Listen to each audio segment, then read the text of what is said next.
नमस्कार, मी प्रीती.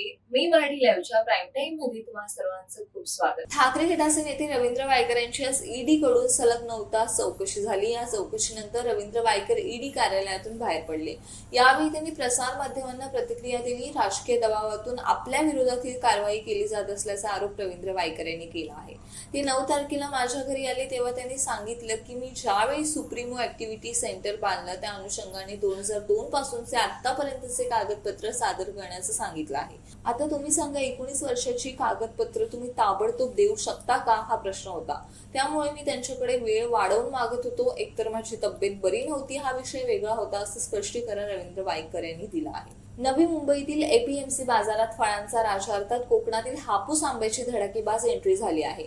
एपीएमसी बाजारात पहिल्या वेळेला तब्बल 365 पेट्या दाखल झाला. हा हापूस भाव खाऊन जात असल्याचं दिसत आहे. पेटीला 6,000 पासून तब्बल 11,000 वर भाव मिळत आहे.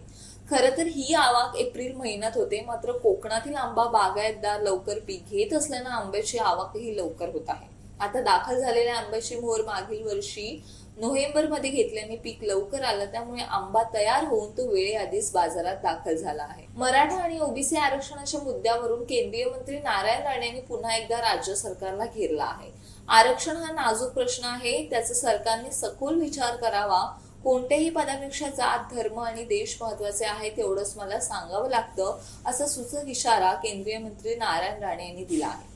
नारायण राणे यांनी ट्विट करून हा सूचक इशारा दिला आहे. तसंच पत्रकार परिषद घेणार नसल्याचंही त्यांनी म्हटलं आहे. मराठ्यांना ओबीसीतून आरक्षण देऊ नये अशी सातत्याने भूमिका मांडणारे मंत्री छगन भुजबळ सध्या प्रचंड अस्वस्थ झाले आहेत. राज्य सरकारने मराठामधील कुणबी नोंद असणाऱ्यांच्या सगळे सोयऱ्यांनाही आरक्षण देण्याचा अध्यादेश काढल्यानंतर भुजबळांनी संताप व्यक्त करीत ओबीसींना एकत्र करण्याची मोहीम सुरू केली आहे. यावर आता वंचित बहुजन आघाडीचे अध्यक्ष प्रकाश आंबेडकर यांनी भुजबळांना सल्ला दिला आहे. भुजबळ कॅबिनेट मंत्री आहेत, त्यांनी अशा प्रकारे पब्लिकली भांडण्यापेक्षा थेट कॅबिनेटमध्ये आपलं म्हणणं मांडावं. भुजबळांचं ऐकलं जात नसेल तर त्यांनी राजीनामा देऊन मंत्रिमंडळातून थेट बाहेर पडावं, असंही आंबेडकर यांनी म्हटलं आहे. भुजबळांना एका बाजूला सत्ता उपभोगायची आहे आणि रडतही राहायचं, अशा दोन्ही भूमिका घेणे योग्य नसल्याचं आंबेडकर यांनी म्हटलं आहे. स्टँडअप कॉमेडियन मुनव्वर फारुकी हा बिग बॉस 17चा विजेता ठरला. बिग बॉसची ट्रॉफी 50 लाख रुपये मुनव्वरने आपल्या नावे केले आहेत. या विजयानंतर मुनव्वर जेव्हा डोंगरीला परतला तेव्हा त्याच्या स्वागतासाठी हजारो चाहते रस्त्यावर आले होते. डोंगरीत अत्यंत जल्लोषाने मुनव्वरचं स्वागत करण्यात आलं.